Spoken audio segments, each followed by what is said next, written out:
Oregonians demand reversal of drug decriminalization law after drastic overdose increase. Who would have seen this one coming? Decriminalize all the drugs and then exponentially overdoses go up? What is going on? Yeah. We basically just said, this is what's going to happen, right? But it took like 3 years for folks down in Portland to go, maybe, I don't know. Maybe there was something wrong with 110 that maybe we should reverse it. Let's get into it. Here we go. Who knew that if you decriminalize drugs, and there's a nice photo right there, right? I mean, yeah, somebody whacked out, needle in hand, possibly dead. Yeah, who knew that? And literally what we're doing in Portland is we're going off to Portugal to see how they handled it there, because their folks aren't dying like ours are here in Portland, right? Coalition of Oregon political and business leaders are demanding the legislators recriminalize possession of hard drugs and public drug use after the decriminalization measure 110, passed just 3 years ago, and it has failed miserably. I would take issue with that. I would say that it did exactly what it was supposed to do, and it created a situation where you've got a ton of people coming into Portland for the migratory drug use. Literally. And in this video right here, this is Rene Gonzalez. He's one of the city councilmen in Portland. He literally comes out in that video and uses the term migratory homeless drug users, because people want to go to a city that basically just gives you everything but the drug itself and says, hey, live your lifestyle. Should work out just fine. So saying that the decriminalization measure failed miserably, it failed miserably from the standpoint of they thought that if you decriminalize drugs, that drug addicts would voluntarily go into treatment. Yeah, that part failed miserably. It's so ridiculous. If state lawmakers don't heed their joint warning, the Coalition to Fix and Improve Ballot Measure 110 pledged to bring forward a ballot measure to the voters, reports Fox News. Portland safety officials, I had to tell people to not call 911 due to overdoses flooding us. We've been too tolerant. Don't call 911. That's literally a thing in Portland. Hey, we're overwhelmed. You defunded the police. You took a huge crap on policing in general. Your public safety, you just threw it all out in the window in the spur of this heated Black Lives Matter.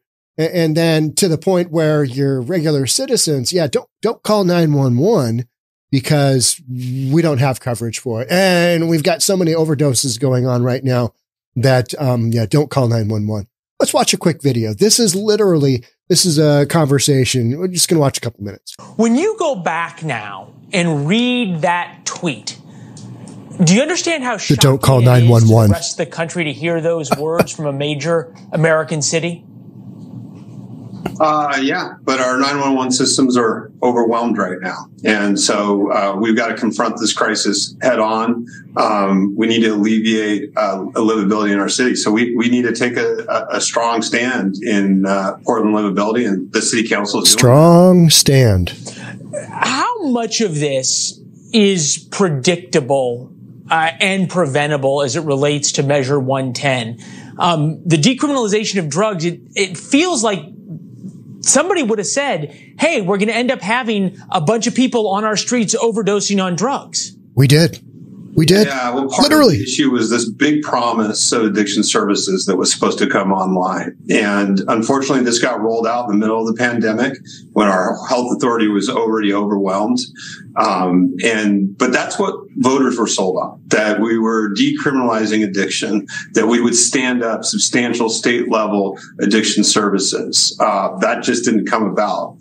I think that was the surprise. What was predictable, it was only surprising, I think, to the folks who put this thing in place, because everybody else is like, well, how are you going to just magically get people into treatment if, and you don't have the treatment services to offer to them? So Measure 110, decriminalize, and that's literally all it did. And now people are just dying in record numbers. Is that Measure 110 would attract certain elements to the city. And it did. Looking for that lifestyle. And as a city, we're taking a hard stand increasingly to push back on that now. I know you say you're taking a hard stand, and I appreciate that, but I can't help but think of the tens, if not hundreds of thousands of other residents who don't use drugs and who just want to be able to go about their daily lives and call 911 and get a police response. Don't they have rights too? They 100% do. And, the combination of Measure 110, Ninth Circuit law on outdoor camping has really tied the city's hands to address these issues. And frankly, we were probably too tolerant and accepting as a city, even without those things, on some of these behaviors that really destroy livability for everyone else. You don't need me to tell you how bad things have become in Portland, but it's not just drug overdoses, right? It's the Nike store, Nike's hometown store, closed permanently. So it kind of devolves from there, but you can see that the guys from News Nation, he's trying to go after, he's just trying to get Rene Gonzalez to basically state, hey, we told you, and your own constituents had to have told you too. The problem is 60% of the voters in Portland thought this was a good idea. They were sold on this idea of, well, yeah, we're going to decriminalize it, but we're also going to push all these people into treatment. So it's really going to help folks out. And it did just the opposite because they didn't have the ability to get people into treatment. That whole program, it's just a massive, massive failure. So Oregonians still believe that the best strategy is a minimal use of criminal justice resources to encourage people into treatment and recovery, said former state representative and one-time director of the Oregon Department of Corrections, Max Williams. But they also realize the tools that we've recently given law enforcement are not working. Or how about the tools you have taken away from law enforcement? Because in Portland, you got somebody, the most they're going to do is try and help somebody work through an overdose. You're going to give them some Narcan, going to do that all day long. But for the most part, unless you're working on somebody that's dealing drugs, that's a little different story. It's anything goes. It's anything goes.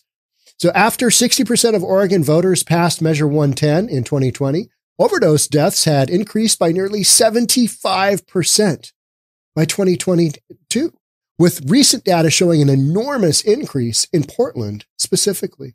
The Portland Police Bureau has recorded approximately 277 deadly overdoses between the beginning of 2023 to the start of December, which is more than a 75% increase from 2022. So these numbers are just, increasing, year after year, because that is what happens when you've created a situation where drug tourism is something that brings people into your city, brings homeless drug addicts into your city.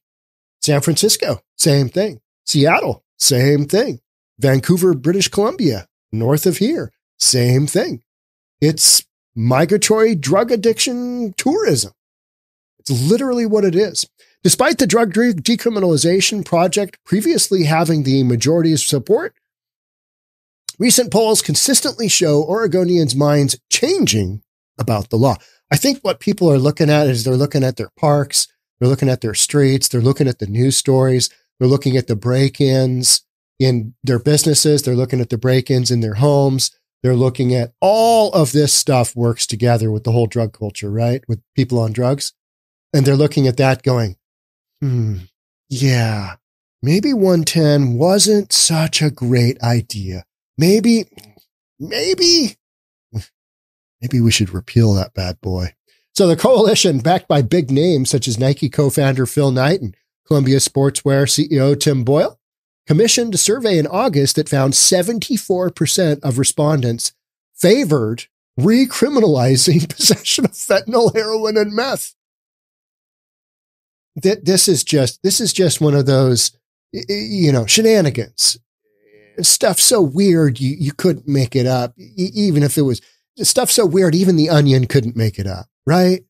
You're like, okay, and it took you guys 3 years to figure this out. What did you think was going to happen going into this? What did you think was going to happen? So this is not only I told you podcast, but it's also one of those podcasts where it's like, okay, yeah, maybe you don't want to decriminalize things that don't make any sense. Just let people do their shenanigans, whatever, just willy-nilly, and it'll be fine. We'll be tolerant of it, and it'll be fine. This morning, we just released a podcast on Shigella.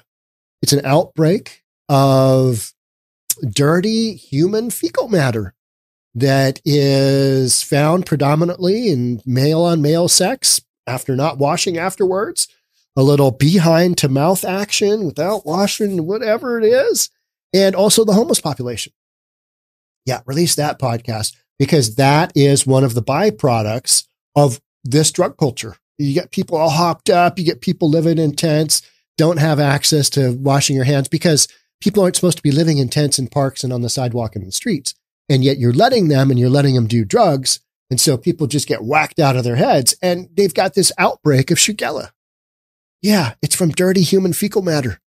Yeah, it's an infection in the couple of counties, Multnomah County and the other adjoining county, literally did a release saying, hey, basically wash your butthole. And they used that word. We're no longer using anus anymore. We're just going straight in with that. Those are some of the things that, and the Central Precinct, Portland Police Bureau Precinct, they've got a thing to, get the Shigella off their boots at the precinct because they don't want to be tracking that Shigella in everywhere. I mean, it's just gross, right? So the sidewalks, the streets, they had a food vendor got infected. It's super, super contagious because it is, right? And you're not hearing about outbreaks of this in other communities, are you? Portland. So we got, so they're favoring, maybe we should recriminalize fentanyl, heroin, and meth, as well as making treatment required instead of voluntarily to avoid jail time. All right. Yes, you need to do that because clearly this has been an experiment that has gone absolutely 180 degrees sideways. Just, it's that, just crashed and burned.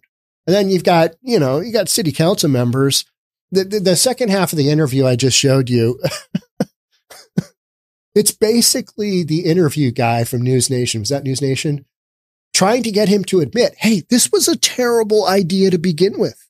What did you think would happen?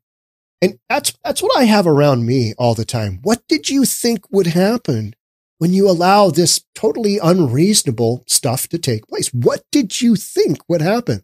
Well, we just thought everybody would be on the same page and people would just walk in voluntarily and, check into their detox and check into their Narcan Anonymous, will you? Hey, no, these people are on drugs. Their only thing is to steal and rob from you, steal from the community, sell said stuff and get their next fix. That's all they have in mind. And if they get hassled in Portland, they just book it up to Seattle, book it down to San Fran. They just go wherever, right? A whopping 86% of respondents said the state should immediately re-ban the use of hard drugs in public. Yeah, because they have seen firsthand this isn't working. Oregon has turned into an international spectacle, and I think we looked at each other and realized that we made an enormous mistake. All right. I like the direct, yes, you did. And most of us reasonable folks and a lot of people in Portland were also, hey, you know what? This isn't great, but this is liberal Portland, most liberal city in Oregon for sure. I mean, Eugene's kind of neck and neck in there, but with the numbers of what we're seeing, Portland takes the cake. And so is it shocking that people wanted to just try this out? Hey, let's just see what happens. I'm sure it'll be good. So this was a comment made by Portland attorney Kristen Olson, a lifelong liberal who voted in favor of the decriminalization. And how did that work out for you, Kristen? Not good. Coalition's proposal wouldn't fully repeal Measure 110. They've left the portions to prioritize diversion, treatment, and recovery over criminal charges, but it would make possession of small amounts of hard drugs and public use crimes again. unless you make them felony crimes and unless you push hard into treatment, it's not really going to do much, right? And we've been saying on this podcast specifically, you're going to have to do some mandatory involuntary commitment. People that are whacked out of their mind on drugs, either get them into detox or get them into mental health care facility. That's the only way that you're going to ratchet down what you've got going on in Portland. The group also aims to maintain cannabis taxes for expanded prevention, treatment, and recovery, improve oversight and accountability, and expand penalties for drug dealing. All right, so they're going to leave weed alone. They're going to push people into getting treatment. Yeah. The remaining supporters of Measure 110 have argued that recriminalization would be harmful and ineffective. 100% disagree. You are full of crap if you're putting that out there. Literally, you're full of crap, and you've probably got Shigella. You've probably got a bad case of Shigella. You need to go get treatment. It re-stigmatizes people who need help. People are less likely to get help when they are stigmatized. That is some nonsense. That is just straight up some nonsense. You want people to die? Then let them do whatever. Just let them do whatever. We'll see how that works out. Oh, up 75%? Huh. Interesting. Yeah. Well, anyway, researchers at New York University's Grossman School of Medicine also wrote in a September paper that laws decriminalizing drug possession in Oregon were not associated with changes in fatal drug overdose rates. While Williams conceded that drug decriminalization did not create the state's problems, he argued that it exacerbated the overdose and crime issues. Of course it did. I mean, of course it did. You decriminalize this stuff, you get a bunch of people coming into your town. You make drugs super cheap. You know, the flow is plentiful. The supply is plentiful. Thank you to a wide open southern border. That's a whole nother story, right? So here's a concession. Nobody's looked at Oregon and said, wow, this is a model of fabulous success. 110 was a real success. No, instead they're flying off to Portugal to figure out what went wrong. Hey, they decriminalized over there. But the problem is they've got the ability to put their chronically addicted and mentally ill folks into treatment. They've got that ability. Portland doesn't. They don't have. When Rene Gonzalez, the commissioner at the beginning of the video, when he says that they don't have the ability to do things, it's that they don't have the will to stand up and say, you know what, we really effed this one up. Wow. We didn't see it coming because we're a bunch of liberals. But now that we've seen it, let's make some changes. Let's make some hardcore changes. Let's have some tough love here, folks. And let's get people on the right path. Let's get people turned back around instead of just, here's everything, including the kitchen sink, to enable you with your drug addiction. I hope you don't die, even though we've got a fentanyl overdose, epidemic going on. I hope you don't die, but here's your clean spoon and here's your clean needle and here's your booty bump kit and, just live wherever you want. So these are things that Portland is working through right now. And it's going to be a long time because the political will just isn't there to take a hard line on anything. Just, you don't have that in Portland. That's not how you got here, right? You got here by being weak on everything. It'll work out. Love our fellow human being. Should be fine. If anything, a state like our friends to the north in Washington, I think quickly moved to reinstate criminal sanctions associated with possession of these hard drugs because they did not want to follow the pattern that Oregon had followed. So we've got a matched pair analysis. We've got state of Washington. And Washington, kind of looked in at the whole fentanyl crisis and went, maybe not. Let's make a move from what Oregon did because this ain't working out. This isn't going to work out long term. So Washington proactively did that. Whereas Oregon is just, this bastion of liberalism in the big cities anyway. Eugene and Portland. You get Eastern Oregon? No, they do not tolerate this nonsense. That's why they want to cut a big chunk of Oregon and go to Idaho. I don't blame them. So if the legislature doesn't overturn Measure 110, the local leader said the coalition is ready to run their proposal as a ballot measure to reverse it. There really are people that are dying as a result of this policy, Williams said. Waiting just delays the crisis that we're in that much longer. 100% agreed. 100% agreed. You got to get in and do the tough love now. And by tough love, I mean from the standpoint of the political will. If you want to save some of your constituents who probably aren't even constituents, how many of these folks actually vote? Probably not many. How many of them are actually even residents, folks that are dying? How many of them are even residents of Portland or even Oregon? Because so many of these folks come in on the drug tourism, right? The migratory drug tourism. It's a real thing and everybody knows it. And all you got to look is at that West Coast connection. All right. So they go from here to here to here to here. Oh, hey now. Yeah, that's a thing. So yeah, you've got these overdose numbers happening. What is Portland gonna do? Well, for a while, they're going to sit around and go, well, these numbers aren't getting any better on their own. They'll make some Mickey Mouse concession to 110. And then they'll look around and go, well, that didn't work out either. I guess we need to go in a little bit harder. But there will be some group of people that object, and it'll get bogged down in, court. It'll just be, meanwhile, people are dying. Meanwhile, people are dying because you guys went down this route that the rest of the country said, yeah, not to that degree, not to that extent. But remember, when the pandemic happened, we were just willy-nilly doing shenanigans left and right. I mean, Black Lives Matter just, went throughout along with Antifa. They just went around and, did $2 to $5 billion worth of damage, insured versus uninsured total.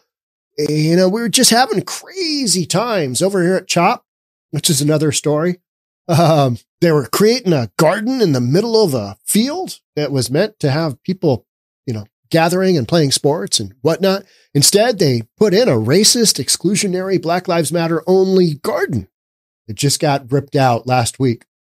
I went over and looked at it on New Year's Eve day. How's that? Day before New Year's Eve, day of New Year's Eve. And I took a look at that. They've got a big cyclone fence around it. Yep. They ripped that bad boy garden out of there. And they had all this back and forth with activists. But, that's the environment we came out of in 2020. You could plant a garden and it would last in a city like Seattle for 3 years, sitting in the middle of a field where they, want to have groups of people interact and do whatnot. They also cleared all the homelessness in Cal Anderson Park in the garden, the Black Lives Matter garden that we're talking about. Apparently there was quite a rodent infestation and there was a ton of garbage, and he just had a ton of homeless people. The standard Seattle, Portland, San Francisco thing, right? So this does not shock me that all of a sudden we're getting to this point where people in Portland are like, you know what, maybe 110, I hate to say it, but maybe that didn't have the intended purpose that we thought it did, because it seems like all this stuff is so, you're just hoping for the absolute best out of humanity. And that's just not the reality. The reality is people are going to come to your town and take advantage of your, giving them everything except the drugs to stick in the needle, right? Because that's effectively what Portland's done. So now Portland's got to walk itself back out. And that's going to be a long, slow process because this wasn't an overnight thing getting to this stage where they fully decriminalized. They basically made drug possession a misdemeanor. There was a felony prior to that. But when you make it a misdemeanor and you got a homeless community that's just whacked out of their mind on drugs, you give them a ticket. What do you think happens? Do you think that ticket gets paid? No. And when you're not incarcerating anybody for anything, because you're not, then what reason would you have to not do a ton of drugs? None. And that's where Portland sits. So I think you're going to be hearing a lot about repealing Measure 110. The reality is it's going to take a while. Meanwhile, got podcasts for days. Shenanigans happening, just tomfoolery happening willy-nilly.